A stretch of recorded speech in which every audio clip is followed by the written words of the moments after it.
नमस्कार दोस्तों, stock market studies में फिर से एक बार आपको बहुत बहुत स्वागत है। तो आज का दिन 20 अप्रैल। तो आज का दिन एचडीएफसी बैंक का रिजल्ट आने का डेट था और मैं आपको पहले ही बोल के रखा था कि जब इसका रिजल्ट आएगा तो उस दिन मैं जरूर वीडियो बनाकर शेयर करूंगा। तो फाइनली एचडीएफसी बैंक का रिजल्ट आया। तो रिजल्ट किस तरीके से हुआ वो आपको जरूर दिखाऊंगा कि बहुत शानदार तरीके से रिजल्ट पब्लिश हुआ है और नेक्स्ट डे में इस कंपनी के ऊपर किस तरीके से सिचुएशन बन सकता है वो मैं आपके साथ शेयर करूंगा। तो वीडियो को पूरा लास्ट तक देखिएगा और चैनल को सब्सक्राइब नहीं किया तो फटाफट सब्सक्राइब कर लीजिएगा। तो देखिए एचडीएफसी बैंक के ऊपर जो रिजल्ट आया, यहाँ पे एक कंसोलिडेटेड जो फाइनेंशियल रिजल्ट है, इसके ऊपर मैं चर्चा करूंगा। आज के दिन रिजल्ट पब्लिश किया गया। देखिए पहले कुछ डेटा मैं आपके साथ शेयर कर लूँ।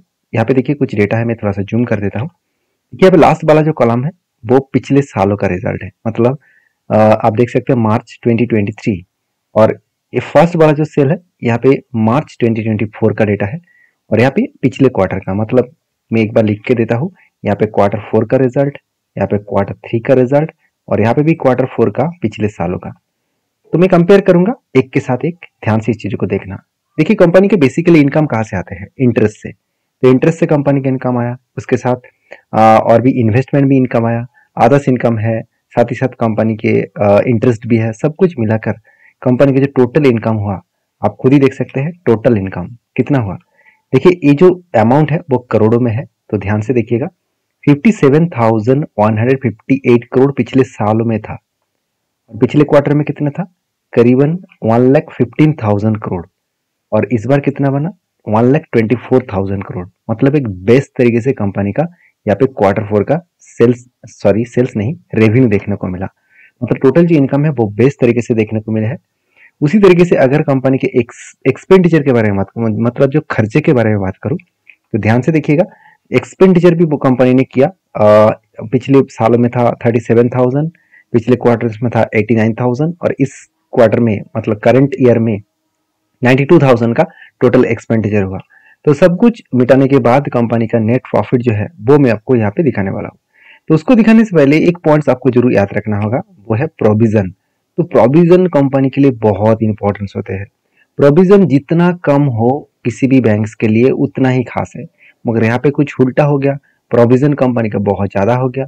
आप खुद ही देख सकते हैं पिछले साल में प्रोविजन था 3,179 करोड़ और पिछले क्वार्टर्स में कितना था? 4600 करोड़ के आसपास और इस बार 13,800 करोड़ का प्रोविजन हुआ। तो जो पिछले क्वार्टर 3 में जब रिजल्ट आया था तब भी शेयर में गिरावट का माहौल देखने को मिला था। मुझे लग रहा है कि मंडे के दिन जब मार्केट ओपन होगा तो एचडीएफसी बैंक के ऊपर एक प्रेशराइज बनता हुआ देखने को मिल सकता है, क्योंकि रिजल्ट अच्छा होने के बाद भी कंपनी का प्रोविजन कम नहीं हुआ, प्रोविजन बहुत ज्यादा हो गया। अभी प्रोविजन का मतलब आपको मैं एक सिंपल तरीके से एग्जांपल के माध्यम से समझा देता हूँ। मान के चलिए बैंक ने जितने सारे कस्टमर को लोन दिए, तो वो सारे लोन, कितने लोन वो उठा पाए और कितने लोन वो उठा नहीं पाए और वो लोन उसको वापस नहीं मिलेगा, उसको प्रोविजन और एनपीए भी कहा जाता है। तो इसी तरीके से सिचुएशन को समझिए, जितना पैसा यहाँ पे ज्यादा होगा वो कंपनी के लिए ऑब्वियसली एक खतरा बनेगा। तो यहाँ पे कंपनी का प्रोविजन ज्यादा हो चुके हैं और कंपनी का नेट प्रॉफिट, मतलब प्रॉफिट फॉर द पीरियड, इस चीजों को देखेंगे तो कंपनी देखिए पिछले सालों में 12,500, चलो 600 करोड़ के आसपास कंपनी का टोटल प्रॉफिट हुआ था। पिछले क्वार्टर्स में 17,200 करोड़ का प्रॉफिट हुआ था और इस बार 17,600 करोड़ का प्रॉफिट हुआ। तो ओवरऑल बात करूं, कंपनी का profit year of year basis में अच्छा हुआ, क्वार्टर क्वार्टर बेसिस में भी अच्छा हुआ। मगर एक पॉइंट्स में पहले डिस्कशन कर चुका हूँ, जो कंपनी के प्रोविजन में खतरा है तो उसमें थोड़ा सा प्रेशर तो बनेगा। अभी और एक चीज मैं आपके साथ शेयर करूंगा। अभी देखिए नेट एनपीए, एनपीए बहुत इंपॉर्टेंस होता है किसी भी बैंक्स के लिए।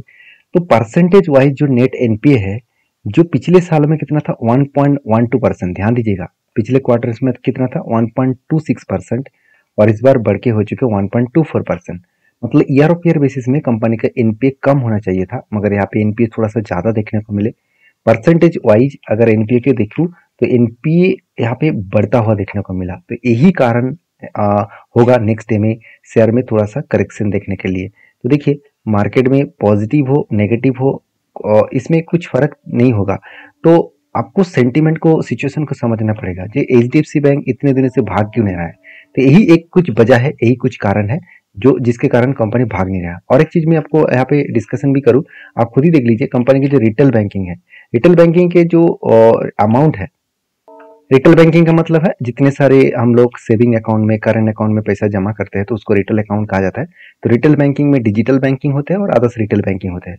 कुल मिलाकर जो रिटेल बैंकिंग है वो पिछले सालों में करीबन 40,000 करोड़ का था। इस बार वो 65,000 करोड़ के आसपास बन चुके हैं। पिछले क्वार्टर्स में अराउंड 64,000 करोड़ के आसपास था। तो बेसिकली देखा है तो कंपनी में उतना ज़्यादा ग्रोथ नहीं हुआ जितना ग्रोथ होना चाहिए था। शायद इसी कारण की वजह से शेयर में पिछले दिनों में कुछ वोलेटिलिटी देखने को मिल सकता है। इसका मतलब ये नहीं कि कल जाकर ही, मंडे के दिन जाकर ही माल को सेल करना स्टार्ट कर दे, ऐसे बिल्कुल मत करिए। मेरे कहने का मतलब समझिए। ये कंपनी के ऊपर रिजल्ट जितना अपडेट है वो मैं आपके साथ शेयर किया हूँ। आपके क्या ओपिनियन है मुझे जरूर कमेंट्स करके बताना, और वीडियो अच्छा लगे तो प्लीज़ लाइक करना। मिलते हैं नेक्स्ट वीडियो में, तब तक के लिए धन्यवाद।